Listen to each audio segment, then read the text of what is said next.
the loudest applause of my life wasn't for me.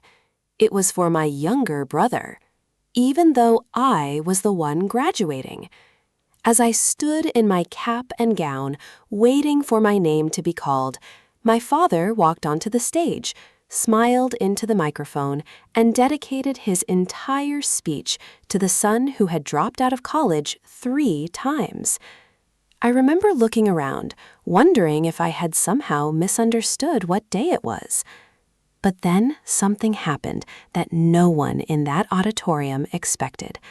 A man sitting alone in the very last row slowly stood up.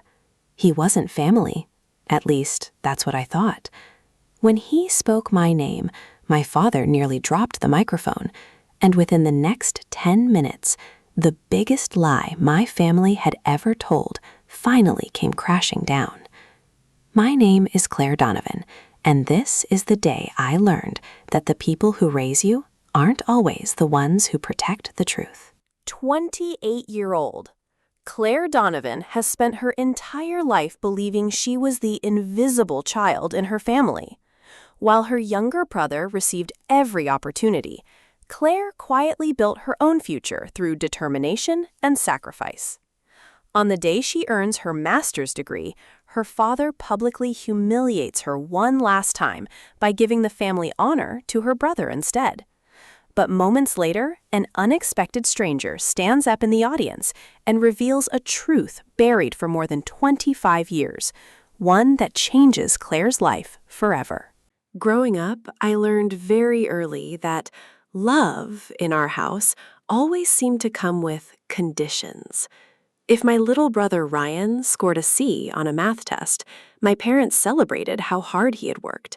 If I brought home straight A's, they'd nod once and ask why one of the grades wasn't higher.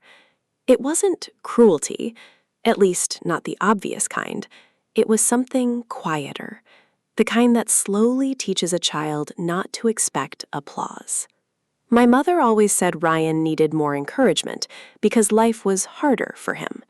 My father repeated the same sentence so often I could finish it before he did. "You're stronger, Claire. You don't need as much attention." When you're 8 years old, that almost sounds like a compliment. By the time you're 18, you realize it's just another way of saying you'll always come second. So I stopped asking for attention.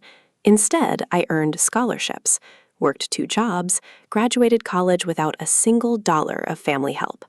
While Ryan switched majors twice before leaving school completely, I enrolled in a master's program in educational psychology. I wanted to help children who felt invisible, maybe because I knew exactly what that felt like. Then graduation finally arrived. It wasn't just another ceremony. It represented nearly 7 years of sleepless nights, student loans, weekend shifts at a coffee shop, and countless moments when quitting would have been easier. My fiancé, Ethan, kept reminding me how proud he was. "You built this yourself," he'd say every time I doubted whether anyone else cared. And honestly, his pride meant more than I could explain. 3 weeks before graduation, my father called. "I've been asked to give a short alumni speech before the degrees are handed out." For the first time in years, I felt excited. Maybe, just maybe, this would be different. Maybe this was finally the moment he'd tell everyone he was proud of me. It sounds embarrassing now, but children never really stop hoping their parents will become the people they needed growing up. The morning of graduation was beautiful. The campus buzzed with nervous laughter. Families carried flowers. Parents suggested graduation caps. Cameras flashed everywhere. I spotted my parents walking toward the auditorium with Ryan beside them. He wasn't dressed for the occasion, just jeans, sneakers, and a baseball cap turned backward. My mother hugged me quickly. "You look nice." That was all. Ryan barely looked up from his phone. Dad smiled. "You ready for today?" "I've been ready for 7 years," I laughed.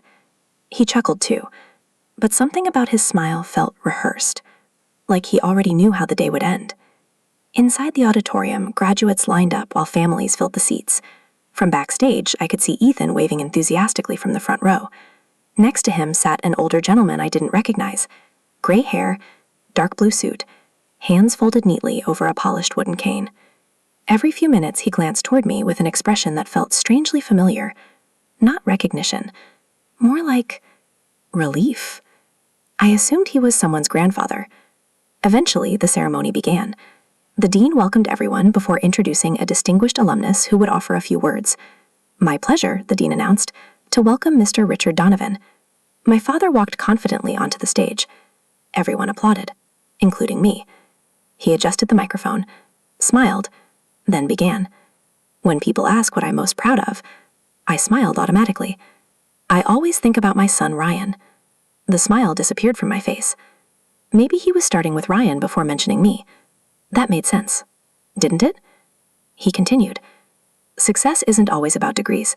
Sometimes it's about potential. Ryan has taught our family resilience, courage, and determination. The audience nodded politely. I waited. Surely he'd mention the daughter graduating today. Surely. Instead, he spent nearly 8 minutes talking about Ryan's future business ideas, Ryan's athletic talent in high school, Ryan overcoming disappointment, Ryan's dreams. Ryan. Ryan. Ryan. Not once, not a single time, did he say my name. When the speech ended, the audience applauded warmly. My brother stood up proudly. My father hugged him on stage, and I stood backstage wearing honors cords that suddenly felt heavier than they had 5 minutes earlier. One of the faculty members whispered gently, "I'm sorry." Before I could answer, I noticed movement from the very last row. The elderly man with the cane slowly stood to his feet. His voice wasn't loud, but somehow, the entire auditorium heard every word. "Richard," he said calmly, "I think you've forgotten someone." The room fell completely silent. The silence felt almost physical. Hundreds of people turned toward the elderly man standing in the back of the auditorium. He leaned on his cane but held himself with quiet confidence. My father froze. For the first time in my life, I watched Richard Donovan look genuinely afraid. "I haven't forgotten anyone," my father replied, forcing a smile. "I think you have," the man answered calmly. "You forgot the young woman whose name should have been the center of your speech." Whispers spread through the audience. The dean looked uncertain. Faculty members exchanged nervous glances. My father cleared his throat. "Sir, I don't believe we've met." The man smiled sadly. "Oh, we've met. A long time ago. You probably hoped we'd never meet again." Something tightened in my chest. I looked toward my mother. Her face had turned completely pale. She wasn't confused. She looked terrified. The stranger slowly walked down the aisle until he reached the front. Every step echoed through the silent auditorium. He stopped only a few feet from the stage. "My name is Daniel Brooks.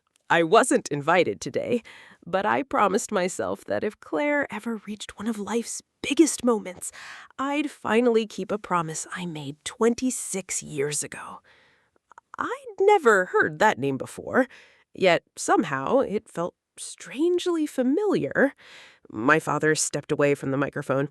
"Security! There isn't any need for this." But no one moved. The auditorium had become too curious. Daniel looked directly at me. His eyes shimmered with emotion. "Congratulations, Claire." I've wanted to say those words for a very long time. My heart raced. Do I know you?" He smiled.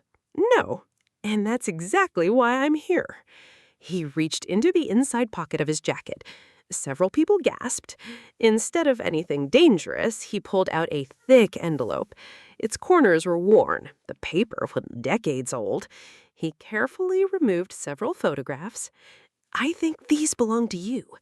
The first photo showed a little girl, no older than 3, laughing inside a playground. A younger man pushed her on a swing. She couldn't stop smiling. The little girl was me. I recognized the tiny red jacket my grandmother had knitted, but I'd never seen the man before. My father suddenly shouted, "Those pictures are stolen!" Daniel didn't even look at him. "No, they were given to me by the man who took them." My mother quietly covered her mouth. Tears streamed down her cheeks. I looked back and forth between all of them. "What is happening?" Nobody answered. Daniel finally spoke. "Claire, the man in those photographs wasn't a stranger. He was your father." The words crashed into me. "No, my father is standing right there." I pointed toward Richard. Daniel slowly shook his head. "No, Richard raised you, but he isn't the man who brought you into this world." Every sound disappeared. The auditorium seemed to vanish. I could hear nothing except my own heartbeat. My father finally stepped off the stage. "That's enough. She's not listening to another word." But my mother suddenly spoke. "Richard!" Her voice trembled. "Please." He turned toward her. "You knew this day might come." His expression hardened. "You promised. I promised to protect our family." She closed her eyes. "No, you promised to protect yourself." Gasps echoed throughout the room. Ryan looked completely lost. "What are you talking about?" Mom wiped away her tears. "There are things both of you deserve to know." She looked at me. "When you were 2 years old, your biological father, he didn't abandon you." The words hit harder than anything before them. My knees nearly gave out. Ethan hurried from the front row and gently held my arm. I barely noticed. Mom continued, "He fought for you. He came every week. He wrote letters. He filed petitions. He begged the courts to let him see you." I stared at her. "Then why didn't he?" She looked toward Richard. "Because I let someone convince me that it would be easier if he disappeared." Richard interrupted immediately. "That's not what happened." But this time, nobody seemed willing to believe him. Daniel opened the envelope once more. Inside were dozens of unopened birthday cards, Christmas cards, elementary school drawings returned to sender. Every envelope carried my name. Every one had been mailed years apart. None had ever reached me. "I kept copies," Daniel said quietly. "He never stopped trying. He never forgot your birthday. He never missed Christmas. He even mailed a letter the day you graduated high school. He just never knew. They weren't reaching you." My hands shook as I held the stack. Each envelope represented a birthday I thought had been forgotten, a Christmas I believed nobody remembered. Years, entire years, hidden from me. I looked at my mother. "Did you know?" She nodded slowly. "Not at first, but eventually. Yes. And I was too ashamed to tell you." I couldn't speak. I wasn't angry anymore. I was heartbroken because everything I'd believed about my life, everything, was suddenly unraveling. Daniel carefully reached into the envelope one final time. This time, he removed a small leather journal. The last thing he asked me to do was give this to you. I looked at the worn cover. "Who?" Daniel smiled through tears. "Your father. He passed away 18 months ago, and before he died, he made me promise if I ever found you, I'd make sure you finally knew the truth." The journal trembled in my hands. I hadn't even met him, and somehow I had already lost him. I couldn't stop staring at the journal. The leather was cracked from years of use. The edges of the pages had yellowed with time. Someone had carried it for a very long time. My hands trembled as I opened the first page. In neat handwriting were just 6 words. "For Claire, if she ever finds me." My vision blurred instantly. The auditorium had become completely silent. No one cared about the graduation ceremony anymore. Every person was watching a daughter meet her father's voice for the very first time. I took a shaky breath and began reading aloud. "Claire, if you're reading this, then life finally found a way to bring us together, even if I couldn't. I don't know how old you are today. I don't know what your favorite color is. I don't know if you still laugh the way you did when you chased bubbles across our backyard. But not knowing was never my choice. I looked for you every year, every birthday, every Christmas, every milestone I imagined you reaching. I wasn't absent because I stopped loving you. I was absent because someone made sure I couldn't reach you. If you've grown into a kind woman, then the world received everything I always hoped you'd become. I couldn't continue. The words dissolved behind tears. Ethan gently squeezed my hand. "Take your time," he whispered. I turned another page. Inside were tiny memories. The first tooth I had lost. The stuffed rabbit I refused to sleep without. The silly way I pronounced the word spaghetti. Things no stranger could possibly know. Things only a father who truly loved his little girl would remember. Daniel smiled softly. He wrote in that journal almost every week. He always believed someday you'd read it. I looked toward my mother. She was crying harder than I'd ever seen. "I was afraid to protect the life we'd built," she whispered. "So afraid of destroying the life we had built." I slowly closed the journal.